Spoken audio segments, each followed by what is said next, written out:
আমি নরমালি এইভাবে ইন্ট্রো করি না, কিন্তু আমি এখন ঝুলছি একটা গুহার 100 ফুট নিচে, যেটা মাটির নিচে 5 কিলোমিটার জুড়ে বিস্তৃত আছে। আর আমরা এটা পছন্দ করি বা না করি, যখনই আমি আর আমার বন্ধুরা মাটি টাচ করলাম, আমরা অফিসিয়ালি এখানে আগামী 7টা দিন কাটাতে চলেছি।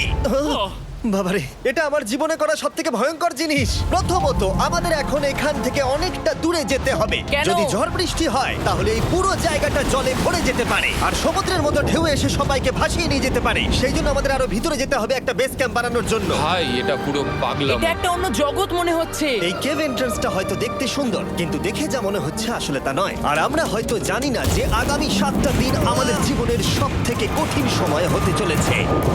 সব থেকে বাজে ডিসিশন। ঠিক আছে, আর কিছুক্ষণের মধ্যেই অন্ধকার হতে চলেছে। ক্যাম্প না করলে আমরা বিপদে পড়বো। আমরা কোথায় যাচ্ছি সেটা কি বলবে? আমাদের ক্যাম্প সেটআপের জন্য একটা ফ্ল্যাট গ্রাউন্ড খুঁজতেই হবে। কেভের ভেতরে ঢোকার পরে আমরা এমন একটা জায়গা খুঁজে পেলাম যেটা অনেকটা উঁচুতে থাকায় আমরা জল থেকে সুরক্ষিত থাকতে পারবো। তার মানে এটা ক্যাম্পের জন্য পারফেক্ট। পারফেক্টটা একটু বেশি হয়ে গেল। মোটামুটি বলা যেতে পারে। ঠিক আছে, ক্যাম্পের জন্য মোটামুটি। প্রথম দিনের বাকিটা আমরা কাটিয়ে দিলাম আমাদের জিনিসপত্র আনতে। প্রত্যেকটা ব্যাগের ওজন প্রায় 80 পাউন্ড। আর যেমনটা তোমরা ফুটেজে দেখছো, আমরা এটা করতে 4 ঘন্টা লাগিয়ে দিলাম। এখান থেকে যাওয়া খুব কঠিন। তারপরে আমরা সবাই বেস ক্যাম্পে ফিরে গেলাম। ঠিক আছে, আমরা এখানে লাইট লাগিয়ে দিলাম। আমাদের সব জিনিসপত্র হোম বেসে চলে এসেছে। একটু ক্যামেরাটা ওদিকে দেখাবে?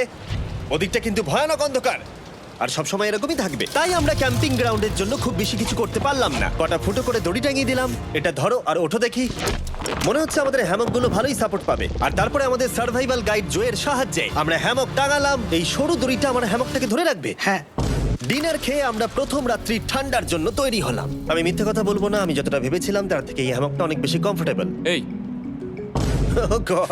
আমি তো আমার চমকেই হাতটা তো গেছিলাম। বড় কেন ভাই? এই কেভটা 2.5 কিলোমিটার ডিপ, আর আমরা এখন এন্ট্রান্সের কাছেই ক্যাম্পিং করছি। কাল আমরা অনেক কিছু এক্সপ্লোর করব। তোমরা কেমন ঘুমালে? ভয়ঙ্কর। ঘুমই হয়নি। এটা সত্যিই একটা অস্বস্তিকর পরিবেশ। কেবের উপর থেকে অনবরত আমাদের উপরে জল পড়েই যাচ্ছিল, তাই উপরে একটা প্লাস্টিক চাপালাম, কিন্তু তাও আমাদের হ্যামকের উপরে জল পড়েই যাচ্ছিল। একটা আইডিয়া আছে, চলো শেল্টারগুলোকে ভালোভাবে তৈরি করি। আমার মনে হয় এই প্লাস্টিকগুলোকে জুড়ে দিলে আর জল পড়বে না। বাহ, তুমি তো জিনিয়াস। আমি শুধু একজন ইউটিউবারই নয়, ঠিক আছে? আমার হ্যামকটা এটার উপরে ঝুলছিল। মানে দেখো, আমি আরেকটু হলে হ্যামক থেকে নেমে পড়ে যেতাম। আর আমরা সেই সময় এটা বুঝতেই পারিনি যে এই গর্তটা প্রায় 40 ফুট গভীর। তাই যখন আমি আর শন প্লাস্টিকগুলোকে জুড়ছিলাম, তখন ম্যাক আর কার্ল এই গর্তটা কতটা ভয়ঙ্কর সেটা দেখতে গেল। আমার হ্যামকটা দেখতে পাচ্ছো? ওখানে আমি ঘুমোচ্ছিলাম। এদিকটা দেখো। আর যেহেতু এই কেভে সব একই রকম দেখতে, তাই আমাদেরকে ফলো করা অনেকটাই কঠিন ছিল। এই ম্যাপে তোমরা আমাদের হোম বেস দেখতে পারবে, আর দেখতে পারবে ওরা ওখান থেকে কত দূরে হ্যাঁ, যাচ্ছে। এটা তো খুবই ভয়ঙ্কর। ভাই এটা পাগলামো। আর যখন ছেলেরা র্যান্ডমলি এক্সপ্লোর করছিল, তখন আমি আর শন ক্যাম্পে কাজ করছিলাম। এই স্লিপিং ব্যাগটা এখানে কেন পড়ে? কারণ এটার থেকে পিয়ের গন্ধ বেরোচ্ছে। ইয়া, এটার থেকে শেখা উচিত স্লিপিং ব্যাগ ভাড়া নিতে নেই। আমরা স্লিপিং ব্যাগ কেন ভাড়া আমি- নিয়েছি? কেন আমি আমরা জানি না। স্লিপিং ব্যাগগুলো কিনে আনতে পারলাম না? আর তারপরে আমরা এই দুটো প্লাস্টিককে জিপ টাই দিয়ে জুড়ে দিলাম। কিছু মনে করো না, এই দড়িটার উপরে আমার জীবন বাজি আছে। আর তখন ওইদিকে ম্যাক আর কার্ল তখন ওই গর্তের মধ্যে। ও মাই গড, ম্যাক! আর শেষ পর্যন্ত ওরা একদম নিচে পৌঁছে গেল। এই! আমি তো ভাবলাম সবাই ক্যাম্প নিয়ে কাজ করবে। আমরা শুধু দেখাচ্ছিলাম জায়গাটা কতটা ভয়ঙ্কর। না পড়লেই হবে, তোমাদের স্কিল নেই। আচ্ছা ঠিক আছে। আর যদিও ওদের এবার ফিরে আসা উচিত ছিল, কিন্তু কাল আর ম্যাক এটা কতটা গভীর সেটা দেখানোর চেষ্টা করলো। ভাই এটা দেখতে দারুণ লাগছে। তুমি কি নদীটাকে পার করতে পারবে?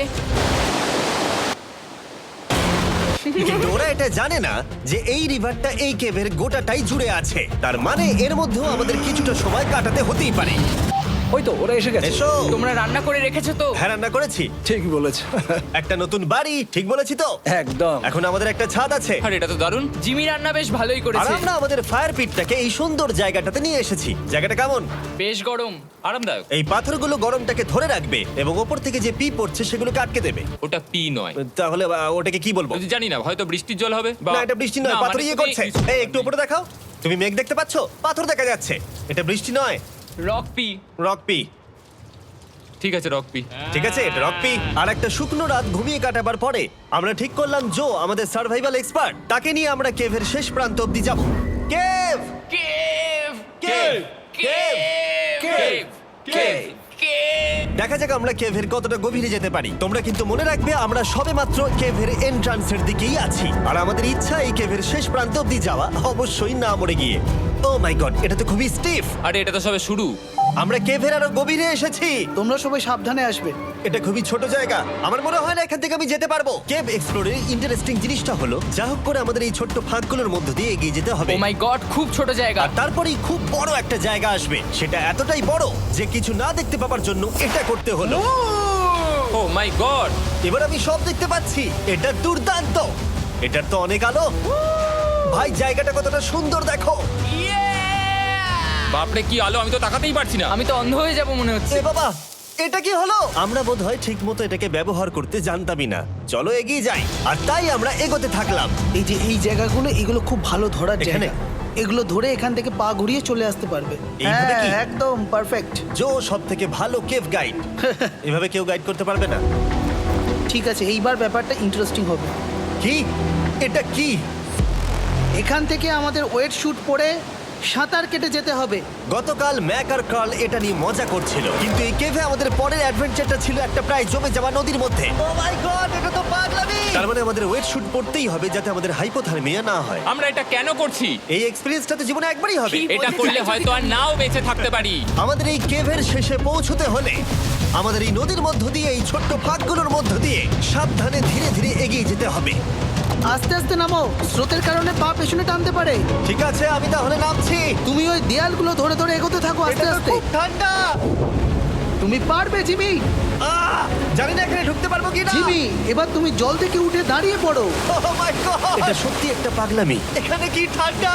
যখন তোমরা খুব ঠান্ডা জলের মধ্যে থাকবে তখন একটা পাথরকে ধরে এগিয়ে চলা খুব কঠিন হবে।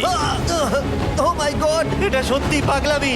ম্যাক, কার্ল, চলে এসো। আমার ভয় লাগছে। চলো চলো, পারবে। ভাই। এগোতে থাকো, পেছন দিকে তাকিও না। একবার দেখো আমরা কি করছি। কিন্তু এই বাধাগুলো এতটা কঠিন ছিল না সামনে যা আসতে চলেছিল তার তুলনায়। আমরা পেরেছি। কেভ কেভ কেভ এই, কেভ। একটা কথা শোনো, আমরা 10% আসিনি। তার মানে এখনো আমরা শুধুমাত্র সার্ফেসেই রয়েছি। আর শেষ প্রান্তে পৌঁছতে হলে আমাদেরকে আরো 2 কিলোমিটার যেতে হবে।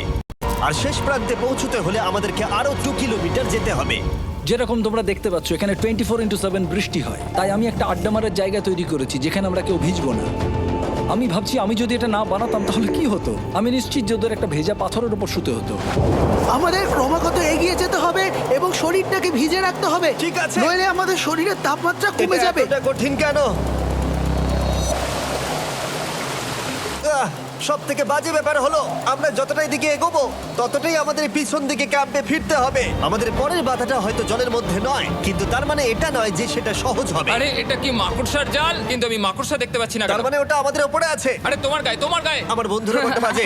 এই গেমটা মিস্টার বিস ভিডিওর মতো, যত এগোবে ততই কঠিন হবে। সত্যি কথা বলতে যদি আমাদের সাথে জো না থাকতো আমরা মরেই যেতাম। আর 3 ঘন্টা পরে জো আমাদের জন্য একটা বাজে খবর নিয়ে এলো। জল অনেকটা বেড়ে গেছে আর আমরা অনেকটা সময় লাগিয়ে ফেলেছি, তাই আজকে আমাদের আবার ক্যাম্পে ফিরে যেতে হবে। আমি মানবো না। তুমি সেফটি এক্সপার্টের কথা অমান্য করতে পারো না। আমি এটা মানবো না। সত্যি কথা বলতে আমাদেরকে ফিরতেই হতো, কারণ এর আগে আমরা শুট করতে অনেকটাই সময় নষ্ট করে দিয়েছি। তারপর ফ্লেয়ার নিয়ে খেলেছি, তাই আমরা ফিরে যাচ্ছি। আর এই মিশনটা আমরা পরের দিন আবার শুরু করব। শন, আমরা আজকের ভিডিওটা এখান থেকে শেষ করেছি। তো আবার দেখা হবে নেক্সট ভিডিওতে। ভিডিওটা ভালো লাগলে লাইক এন্ড সাবস্ক্রাইব করে দেবে প্লিজ।